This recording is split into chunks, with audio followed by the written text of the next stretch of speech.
Bismillahirrahmanirrahim. Assalamu alaykum, hörmətli görürmənlər. İstiqlal gündəlik xəbərlərini görüşünlərdən qarşılayırıq. Mən Abdullah Yalqın. Proqramımızda vətənimiz Şərq Türkistan və dünya gün tərtibidəki ən mühim xəbərlərini huzurunuzğa sunumuz. Qədəmsiz diqqətinizlər ekranımızda olsun.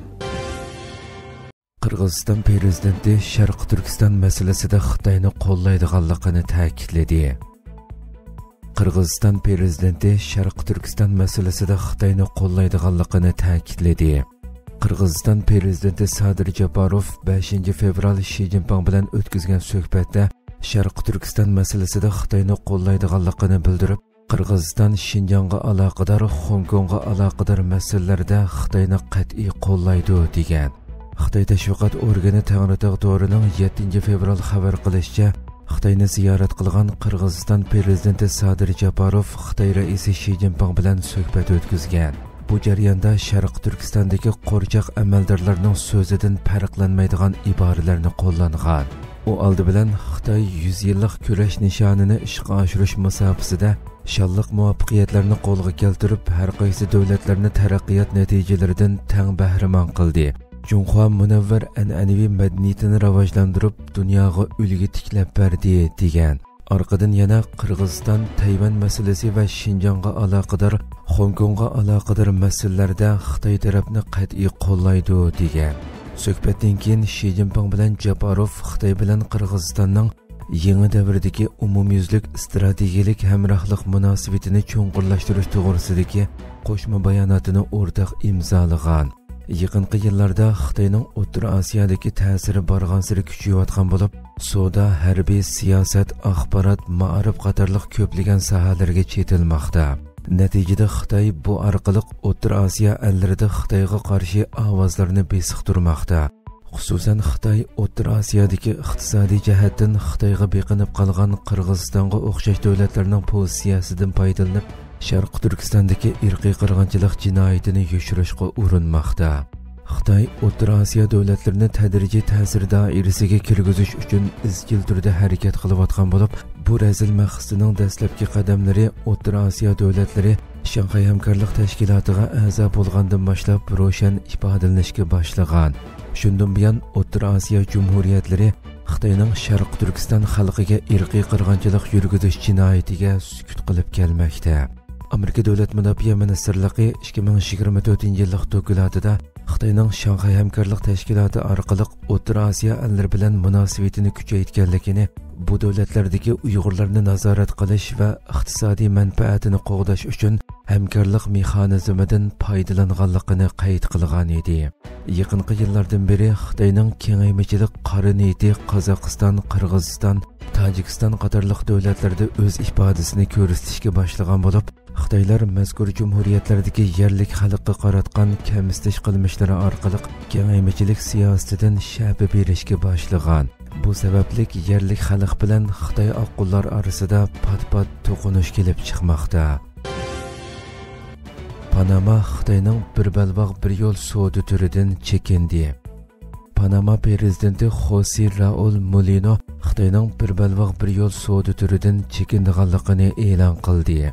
Sputnik xabar agentligining 7 fevral xabar qilishicha, Panama prezidenti Jose Raul Mulino davlatining Xitoyning bir balvoq bir yo'l savdo turidan chekindiganligini e'lon qilgan bo'lib, Panama bosh elchisi kelishimni bekor qilishdan 90 kun burun Xitoyni rasmiy xabarlantirgan.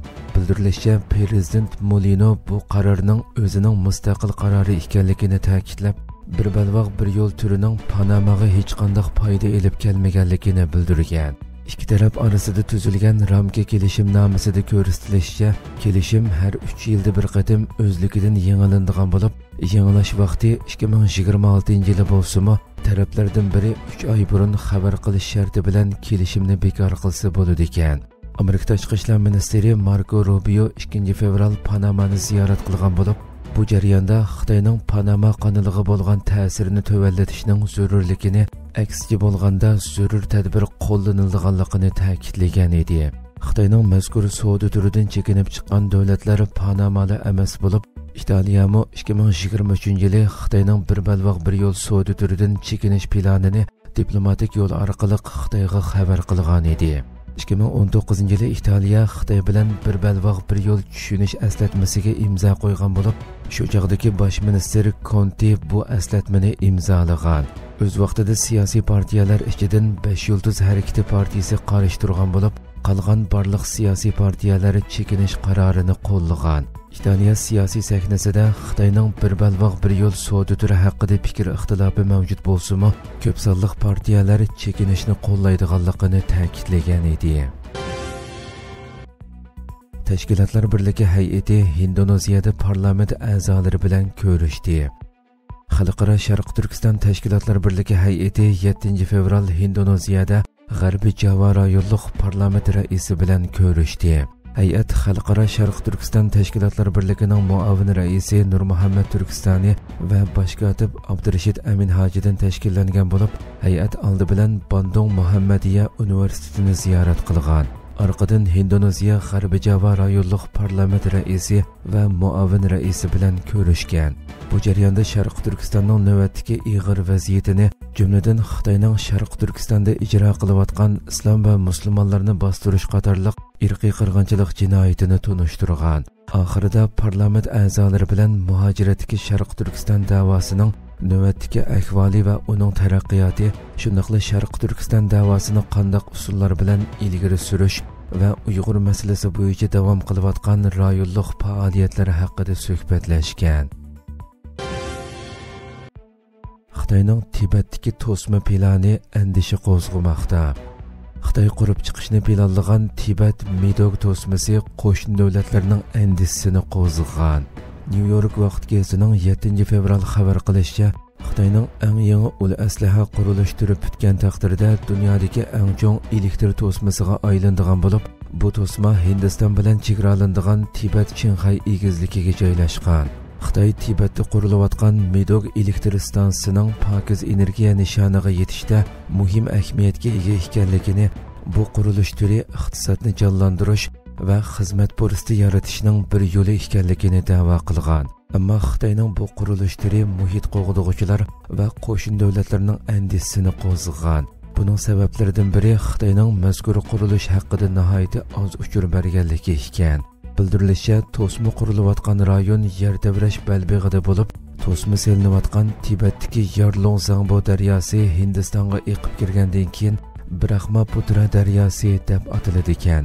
Bengalga eqib kirganda Jamuna daryosi deb ataladi ekan. Xitoy qurishni planlagan to'sma mazkur davlatlarning suv bexatarligi jihatdagi andisini qo'zg'agan. Ma'lum bo'lishicha, Xitoy bultur 12-oyning oxirida Yarlong-Zangbo daryosining to'van eqimida Midog to'smasi qurishni tasdiqlaganligini jakarlagan. Ammo turning xarajati, mablag' manbasi bu qurilish turiga qaysi shirkatlarning qatnashadiganligi va rayonga ko'chiriladigan nupus soni qatorliq tafsilotlarni oshkorlamagan. To'sma Tibet rayonidagi Midog nahiyasiga joylashgan bo'lib, bir tik jilg'iga quriladi ekan. Bu yerda daryo suvi taqsimon agib oqadigan bo'lib, cho'ng agim eqin deb ataladi ekan. Daryo suvi taxminan 48 kilometr ariqda 2000 metr tövanga qarab oqadi ekan. Xitoy Kompartiyasi egiligidagi elektr qurilish guruhining 2020-yildagi mo'ljariga asoslanganda, bu eqindagi harakat energiyasidan foydalanib, elektr stansiyasi yiliga 300 milliard kilovat soat tok ishlab chiqara oladi ekan. Bu Sanshiya to'smasining tok ishlab chiqarish miqdorining 3 hassasiga teng keladi ekan. Xitoy qaysi shirkatning bu to'smani yasayotganligini oshkorlamagan. Ammo ba'zi analizchilar Xitoyning eng chong elektr muassasa qurg'uvchisi Xitoy elektr qurilish guruhining buningga qatnashish ehtimolligi borligini aytgan. Mazkur shirkat muxbirlarning bu haqdagi savollariga javob bermagan. Hamas Trumpning planiga qarshi jiddiy yig'in chaqirishni talab qildi. Hamas Amerika prezidenti Donald Trumpning falastinliklarni ko'chirish planiga qarshi jiddiy yig'in chaqirishni talab qilgan. Yaqin Sharq xabarlari to'rining 6 fevral xabar qilishicha, Falastin qarshilik ko'rsatish harakati Hamas Trumpning G'azza rayonini egallab olish va falastinliklarni boshqa davlatlarga ko'chirish planiga qarshi arab davlatlari boshliqlarini jiddiy yig'ilishga chaqirgan. Hamas bayonotchisi Hazim Qasim bayonotida Falastinliklarni surgun qilish planiga qarshi barliq Falastin guruhlarining birlashishi kerakligini, Arab davlatlari Trampning besimiga bo'ysunmasligi, xalqaro jamiyat bu planni rad qilishi kerakligini ta'kidlagan. Ma'lum bo'lishicha, Trump 6 fevral Oqsaroyda Isroiliya bosh ministri Netanyahu bilan ko'rishgandan keyin G'azza rayonini Amerikaning boshqaradiganligini, Falastinliklarning Misr va Iordaniyaga ko'chishi kerakligini bildirgan edi. Hamas buningga qarshi G'azzani boshqarishga boshqa davlatning keragi yo'qligini, bir ishg'oliyatni yana bir ishg'oliyat bilan almashtirishni qabul qilmaydiganligini bildirgan. Hürmetli görürmenlerimiz, şuna qilib bugünkü xabarlarımız müşahede ahırlaştı. İnşallah, atiki programımızı görüşkice aman boğaçlar. Assalamu alaikum ve rahmetullah.